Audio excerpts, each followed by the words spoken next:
Right, hello and welcome to, I suppose this is our sixth film review of Christopher Nolan's canon, I suppose.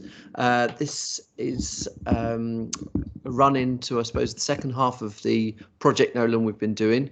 And so far, just to give people a rundown, we have reviewed his first feature film, which is quite a studenty type film called The Following.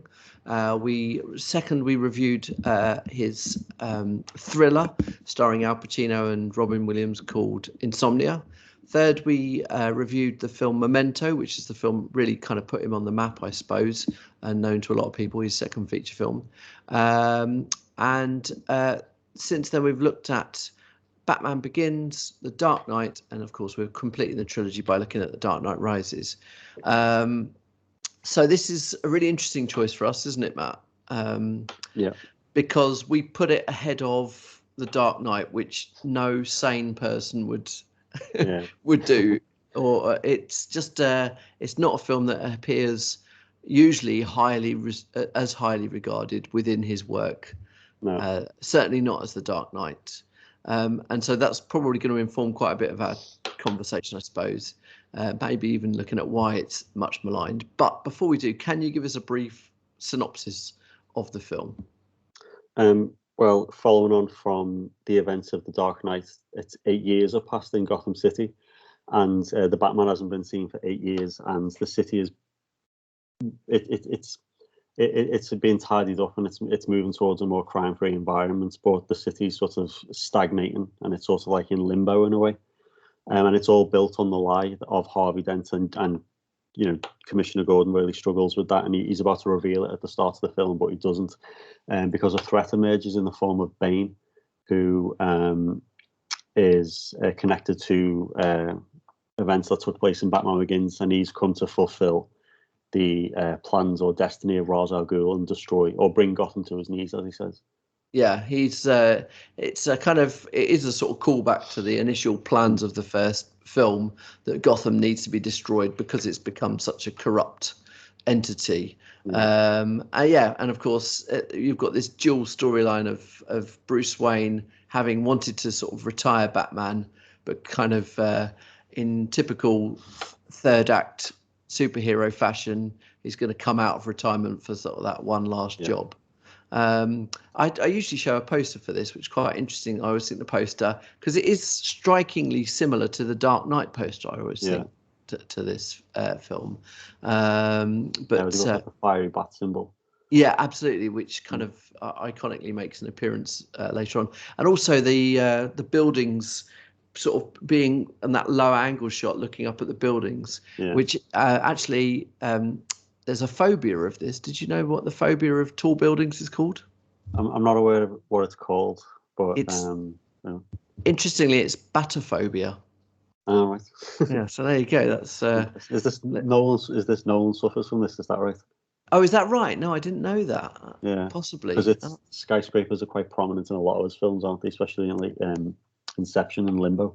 Oh, that's interesting. No, I didn't know that. Okay, so let's sort of tackle, I guess, the elephant in the room with this. Then, this film is almost kind of maligned in a way. I mean, you don't see sort of negative reviews or feedback on Nolan's films at all, really, but this one you do. Why is it? Why does this film attract sort of the ire of fans and critics alike? I think because it deviated. It's quite different, I would say, in style and tone than The Dark Knight. I think The Dark Knight was so successful, and obviously, the success of Heath Ledger, it became like iconic, didn't it? Really, and it's almost impossible to follow it up. But for me, I think it's a totally different type of film for me. And I was thinking about this before we did this video, watching a few clips online, and I was thinking, if I was doing the list again, I might even put it a little bit higher. Right. Because I think it's just at a different level, and I think it's more cinematic. And Batman doesn't make an appearance for the first 45 minutes. Yeah, absolutely. Which it's again, like a superhero film without a hero in a way. It's kind of tearing the rule book up, isn't it? And it's interesting that happened. That Nolan is tearing the sort of film genre rule book up, because we talked. Obviously, one of the themes of The Dark Knight is the fact that the Joker is determined to destroy symbolism or this kind of iconoclasm where things that you expect, he wants to bring down the structures. But of course, the film that itself does that, and this whole trilogy does it with the whole superhero genre. Nolan is deconstructing cinema at the same time, isn't he? Oh yeah, definitely. Yeah. And it's interesting through his use of villains as well. Like I thought with the Joker, I mean, we talked about it in the Dark Knight review about the Joker being like the mirror image of Batman in many ways and sort of motivating and pushing him. Yeah. And like Bane, I think takes that to such an even more extreme level, doesn't he? Nolan always talks about how important Bane's physicality is in this. Less to do with, whereas the Joker is this sort of nihilist anarchist who you feel could be unpredictable. I think what Nolan wanted with Bane was something where a villain where it was tangible how dangerous he was, and of course, whilst he obviously sort of reflects maybe Bruce Wayne's psychology. What's interesting about this film is that the very first half of the movie, Bruce is a sort of broken man, isn't he? It's like almost the exact opposite of Bane, whereas he's limps, he's dishevelled, he's this recluse who lives in one wing of the Wayne Manor by himself, without visitors and stuff. So that's quite an interesting contrast between the two. Yeah, it's really interesting, isn't it? As the film starts, and as you said, Bruce Wayne is like a broken man, and the Joker obviously forced him to make certain decisions and question his character, and like broke Batman essentially. Yeah. But then like Bane turns up, and as you said, the opposite. He is just complete fanaticism, isn't he? Devotion to an idea, like unrelenting. Yeah, absolutely, an unstoppable force, isn't it? Yeah. And of course, Bruce Wayne always saw Batman as the immovable object in both his morals and the fact that he couldn't be beaten. He takes on an entire city's criminals in the first film and succeeds. He takes on the ultimate anarchist and does defeat Joker, even if, as we discussed before, Joker might have had the upper hand. Yeah. But in this one, Bruce believes that if he just makes his body what it was, he'll be able to defeat this kind of rogue. But of course, I think one of my, I suppose we're wandering into, let's get spoilers up now. Okay. I suppose we've talked a bit about the plot, but there will be some spoilers because to talk about some of my favorite bits of this movie, it'd be impossible not to mention them. Yeah. And so starting with the first fight between Batman and Bane. Yeah. And I think when we saw this at the cinema for the first time together. When we came out the cinema, I think that fight scene was something that we both kind of, even though it's only an hour or so into the film or an hour and a half, there's still a lot of film to go. Why is that first fight scene between the two of them? Why does that have such impact? Yeah, I was thinking about this, and part of the reason why I like this and prefer it over the Dark Knight, I think, is it's so,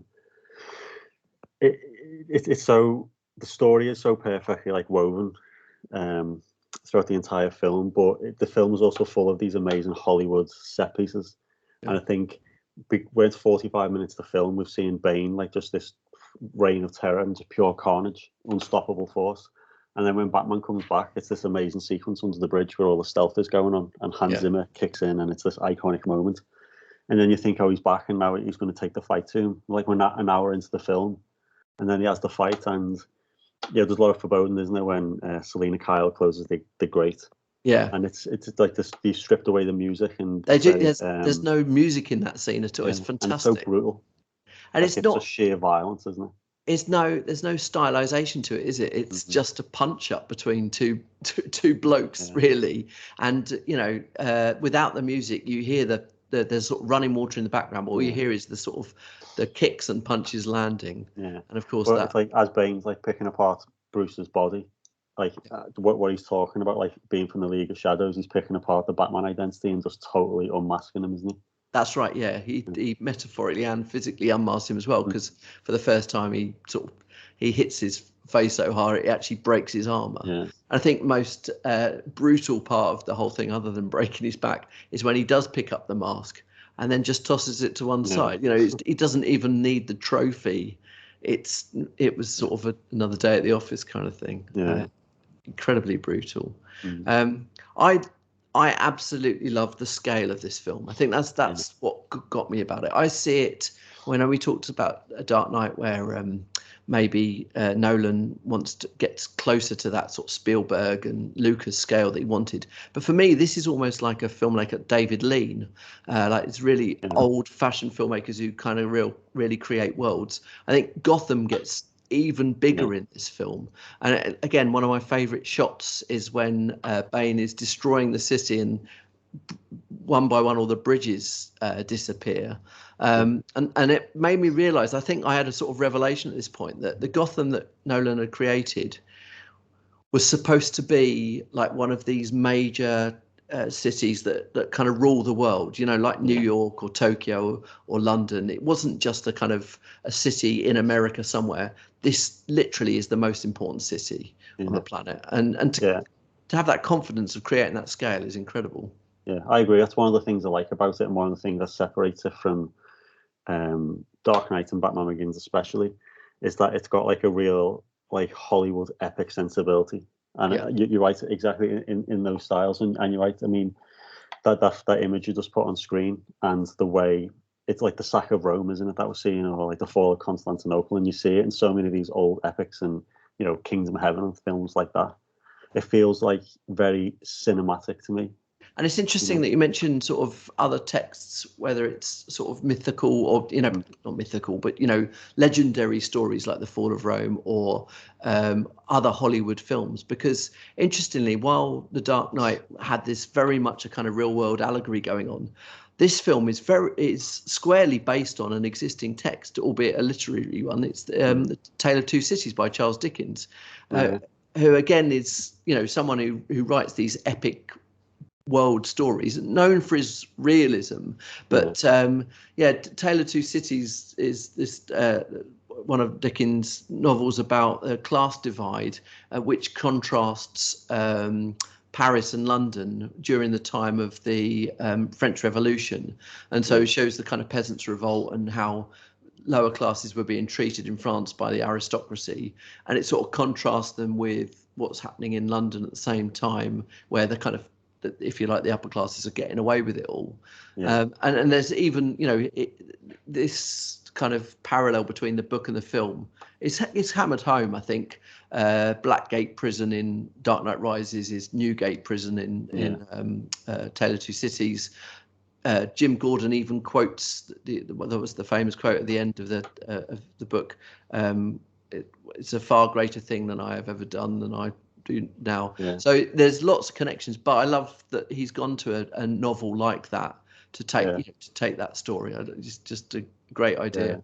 I've seen other ideas like that bandied about online, about ideas about limbo and or mythical or religious allegories, or that way to read it, because the film starts with all characters in limbo. Every single one of them, and it's that's the point. Again, there's so many layers to it as well. Like we talked about The Dark Knight, because on a more simple level, you can just if you keep on the idea of its more societal context, it's came out after the financial crash, and we have the scene where there's the raid on Wall Street, and it's taking down the wealthy, isn't it? Fantastic when he goes to rob Wall Street. And the stockbroker says, "There's no money here," and Bane says, "Well, why are you here then?" Like he manages to destroy everyone's sort of hypocrisy, in these things. It is great, but it's also it manages to keep the sort of realism through those lack of CGI effects, so on. But at the same time, there is so much that's just over the top about this film. None of the characters ever feel crowbarred in, but I love Anne Hathaway's performance as Catwoman. Because it does add that sort of Hollywood sort of aspect to this film. Another femme fatale, but one who again is really over the top. And the moment where Batman and Catwoman kiss at the end of the film, it's almost one of those moments you can imagine everyone cheers. And it was just it's apropos of nothing as well.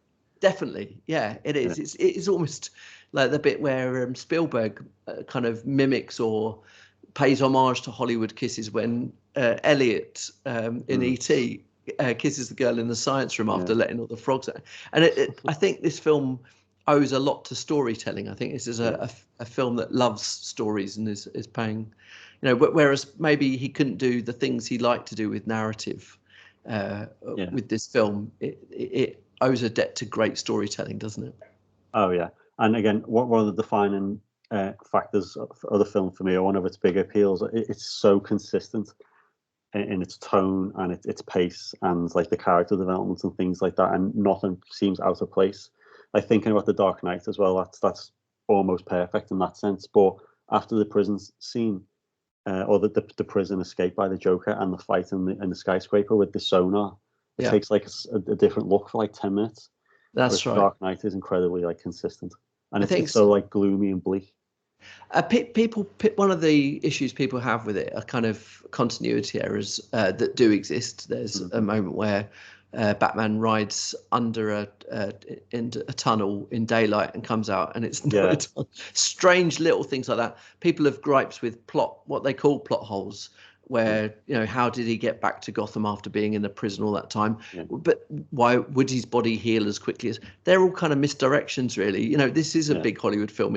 You can do what you want with these things. I think to accuse it of those little things misses the point of the movie, and that's to be just totally in your face and big. And I love it for that. Yeah, I think that'd be it's too critical of the film and Nolan to pinpoint little things like that. I mean, the day to night thing. I noticed that when I watch it, but that sort of bookends that amazing return of Batman. Yeah. So it sort of don't really mind it. And exactly. You're right. It's about set pieces, moments like that, and he's standing with all the police around him on like the hill, the top of the freeway. It just looks rubbish in the daytime. Yeah, exactly. Like you suspend the rules a little bit. Hitchcock used to say that. He said, it's all about watching the film the first time. It doesn't really matter if it doesn't make sense on the second viewing. As long as it has that impact the first time. Absolutely, and this did have the impact right down to the final scenes where you're not sure whether Batman is dead or not. And I because it was Nolan. I mean, that was the genius of Nolan, because he is a rule breaker. I genuinely thought he was dead. Like I thought, that's it. He's killed him off. That's brilliant, because you can't bring back the. And then of course you get the little clues that were there all along. One little one in. And for me, it's when they find the other Batcopter or whatever, and they realise that the autopilot's been upgraded. Yeah. So that's the biggest clue. But yeah, definitely. Yeah. It's and it's and you genuinely like feel elated when the sort of callback scene where Alfred is in Tuscany, and he because earlier in the film he talks about how he goes to Tuscany every year, and he hopes not to see Batman, but then you kind of get that moment where they make eye contact and they'll never speak again. It's just brilliant. It's I was worried that, because I saw this I've seen this a few times, this movie. I watched it a couple of times at the cinema. I went as soon as it came out on Blu-ray. I was watching it, and I was worried after a sort of absence whether I'd kind of over romanticized it in some way. But I still got the feels when I was watching it. And of course, this is in no small part, because I know we've touched on this before, but this film really does owe a lot to Hans Zimmer, doesn't it? Yeah. So we didn't really mention him when we talked about The Dark Knight. No. But you're right, and it's those moments, as I said, the set piece moments. The music is so important, with the theme has become so iconic. It has that weight behind it as well, doesn't it? I mean, it elevates a big film into an even bigger movie, because you've got. I mean, you've done a lot of work on Zimmer, I know, in your course, your MA course, and it'll definitely takes another turn when we talk about Interstellar. But what kind of composer is Zimmer? What does he bring to films that's special? Well, he's got a very distinctive style, hasn't he? And I think in many ways it sounds very modern, but he also is a bit of a bit of a throwback in a way, that he's all about the orchestras, even though he's got he uses different instruments, but it's about big moments and really highlighting big key emotional moments in the film. Yeah, definitely. But it's his themes, like the music is great, and it's always edited perfectly and all that. But one of the one of the key things I think about Nolan's style is that his films build tension very well. And that really came in with The Dark Knight, because if you remember the Joker's theme, it's like a slow tone, isn't it? That continually builds and builds and builds. Oh, it's almost. Do you know what the Joker's theme always reminds me of? Because it's stretched strings, isn't it? It's almost like a sort of high pitched whining noise at the back. I think it's a brilliant sort of piece of music, if you can call it that. But it reminds me of that. They've got these horrible things called mosquitoes, which are high-pitched whining noise to keep teenagers away from shops. Again, I always think of that as something that once you've clued your ear into it, you can't get rid of it, and it's like fingers down a blackboard. Yeah, well, it's a technique that I think, as far as I know, the first time it was in a Nolan film, it was The Dark Knight and the Joker's theme. Where it's become a technique I've noticed in his films is that when Nolan's cross-cutting between narratives, the music will be in that, I guess, cadence, and it's called a shepherd's tone, is the musical term for it. Oh, right. And it's like consistent across Nolan's work from The Dark Knight onwards. And it's something I didn't really notice, and I was doing some research and reading about it. And rewatching the films again, it's like quite clear that it's there. Really? It's that as we cut between one narrative to the next, the music enters that continual spiral until it cuts. Right. So like you're primed with tension as the next scene begins. And what's that called? A shepherd's tone. So is that because it kind of guides you towards like a crescendo almost? Yeah, I think it's basically the same note to 3 octaves, right? And it's jumping, basically cycling between them, but it sounds like it's going on forever. Do you know what? The other film I noticed that in, because I wouldn't have known what that was called, but I felt that was used a lot in Dunkirk as well as Dark Knight, which is quite prominent in that. Yeah, the main theme's called Supermarine, I think, on the soundtrack for Dunkirk, and that's the one where it's like a 9-minute, shepherd's tone, I guess. Right, fantastic. Mm-hmm. Well, there you go. That's a great term, isn't it? Yeah, it's great. Yeah. So this is interesting because obviously what we're seeing there is an evolution of Nolan's stylistic choices as well, and no doubt the reason we did these films in order is because they increase in scale, and it's Nolan moving towards bigger and bigger movies. Yeah.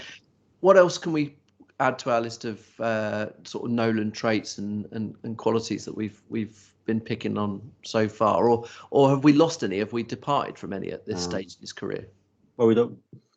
It plays with narrative, doesn't it? But it's not as prominent in the film. I think that's true across all of the Batman films, really. Yeah. I think it has a lot of the same themes we've already talked about the search for identity and all those type of things. But I think for me, and this is why one of the reasons why Dunkirk is at my number one, this film feels like a culmination of a period. Right. And Dunkirk does as well. I mean, of all the criticisms I've seen online over doing research for this, for me, one of the things I feel about Dunkirk, it answers every single one.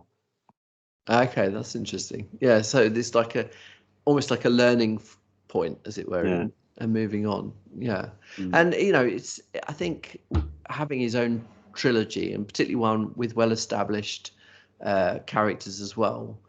Of course, he had to stick within certain rules, and I guess that's part of for a filmmaker as talented as Nolan, part of the joy of making the Batman trilogy was knowing that he had to stay within certain rules. He had to bring his sensibilities to this. He couldn't just explore it. But the freedom he has with other movies, like the next few that we're going to talk about, I think I love that freedom he has. Really. And Tenet's got that feel as well. I mean, I'm interested. One of the things I'm interested in with Tenet is that Zimmer's not doing the score, is he? Oh, is he not? He passed in favour of Dune. Oh, right. So in an interview, he said he couldn't say no to that, really. So I'm not sure who's doing the music. But again, Tenet feels like it's either going to be the end of an era or the start of something new. But the closeness to Inception makes me feel like I'm more excited for what comes after Tenet, to be honest. Yeah, okay, that's an interesting one. Well, we'll see, won't we? Well, like we said, we were always going to be unapologetic about The Dark Knight Rises, but it is a great film. I think the nitpicking is exactly that. It's just nitpicking.